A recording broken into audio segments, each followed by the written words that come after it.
s'en convaincre, être du ressort des putschistes.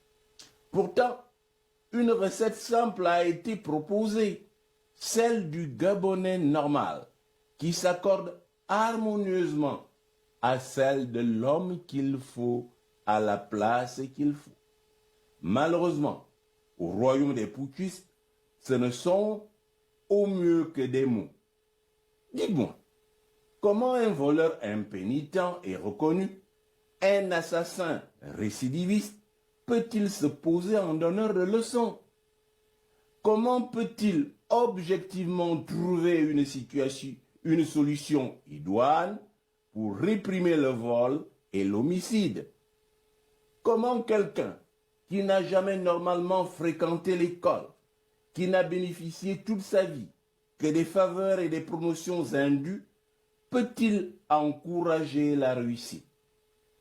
Il n'en voit pas l'intérêt. C'est ce qui explique toutes les difficultés qu'éprouve notre pays à évoluer et à se transformer, car un pays ne peut se transformer sans masse critique, sans cadre compétent et sérieux. Ainsi que je le rappelais la fois passée, je rêve d'une nouvelle génération de Gabonais, plus équilibrés, plus sobres, non corrompus, fiers de leur formation et de leurs valeurs. C'est elle qui sera appelée à gérer le Gabon dans les prochains mois. J'espère,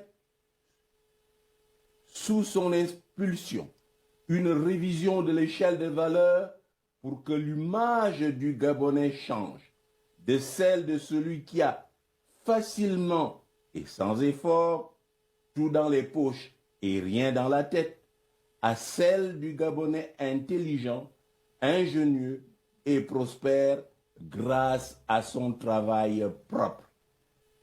Chers compatriotes, je ne saurais terminer mon propos sans évoquer la dernière trouvaille du putschiste en chef et ses sbires pour essayer de divertir la population et détourner un temps son attention face à la grave crise qui frappe notre pays. Je serais coupable, selon eux, d'intelligence avec l'extérieur, la Suisse, pour déstabiliser le Gabon. Quelles graves accusations! Et on brandit à l'occasion une signature au bas d'un document et, en plus, des vidéos assorties de commentaires des tiers. Cette histoire est encore plus ridicule, plus rocambolesque que l'affaire de la Guinée équatoriale et avant elle, celle d'un complot que j'aurais ourdi avec M. Hugues Alexandre Barrot-Chambrier pour déstabiliser l'État. Le pouvoir putschiste, certainement aux abois, est coutumier du fait. La vérité est qu'une partie du dossier est un montage grossier réalisé par les services de renseignement et une autre vraie, mais à deux époques différentes. J'en étais parfaitement tenu informé, curieusement et heureusement, par les services de renseignement de la présidence de la République. Ce qui prouve que la majorité des Gabonais n'est pas d'accord avec la tournure que prennent les événements et que nombreux d'entre eux aiment véritablement leur pays. Mais j'ai laissé faire et joué le jeu pour disposer moi également d'éléments à charge. Mon dossier est complet et bien ficelé. Par ailleurs, par le même canal, je suis informé de ce que les putschistes forceraient tous ceux qui ont collaboré avec moi dans le passé et qui les ont rejoints à faire de faux témoignages à mon sujet. Je leur souhaite du plaisir, car j'ai confiance en mon peuple. Alors que le pays est en train de couler, le pouvoir PDG-UDB use toujours de la même stratégie qui, malheureusement, ne marche plus, car les Gabonais sont désormais vigilants. Plus personne n'est dupe.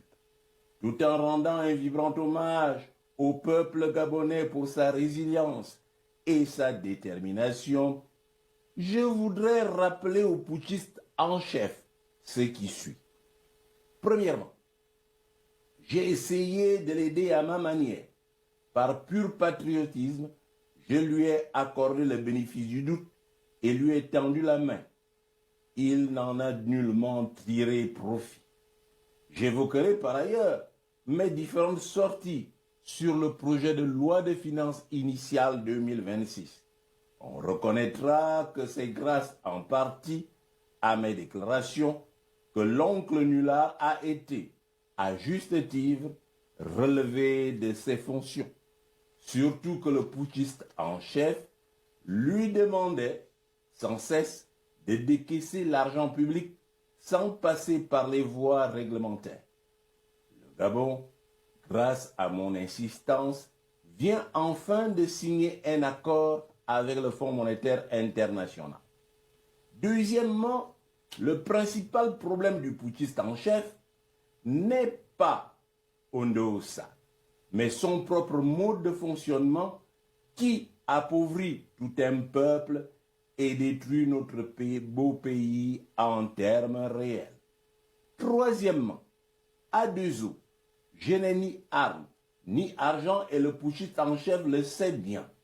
Il devrait plutôt se méfier de son entourage qu'il a engraissé, des personnes qu'il a associées à sa mascarade, des ressortissants de sa province d'origine qui ont accumulé d'importantes sommes d'argent et de ses frères d'armes qui ont de quoi le refroidir à tout moment. Qu'il me soit permis, à cet égard, d'évoquer un proverbe de chez nous.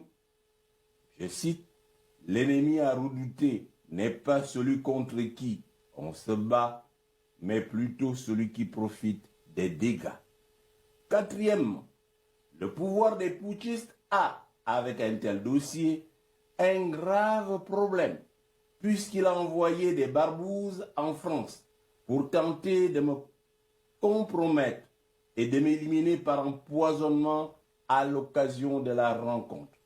Je l'ai évoqué de manière subliminale dans mes interventions passées et je l'ai signalé aux autorités françaises. Normalement, les services de renseignement n'ont pas le droit de mener de telles opérations à l'étranger.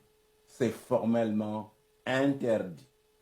Je dispose de tous les éléments, notamment les noms des personnes commises à cette base besogne, en faveur desquelles une importante somme d'argent, près de 800 millions de francs CFA, a été décaissée alors que les Gabonais ont des problèmes d'eau et d'électricité et que la majorité souffre de faim. Cette affaire montre, s'il en était encore besoin, que nous avons affaire à un État voyou qui ne respecte aucune règle du droit international et qui passe outre les usages diplomatiques courants. Chers compatriotes, nous avons toutes les raisons d'y croire, aujourd'hui plus qu'hier, d'autant que le changement a déjà commencé sans nous, avec la signature d'un accord de confirmation avec le Fonds monétaire international, ce qui sous-entend le rejet du budget fantaisiste de l'oncle Nullard et son lot de taxes. Le reste prendra forme dès bientôt, dès que nous serons là. Hasta la victoria siempre. Que Dieu bénisse le Gabon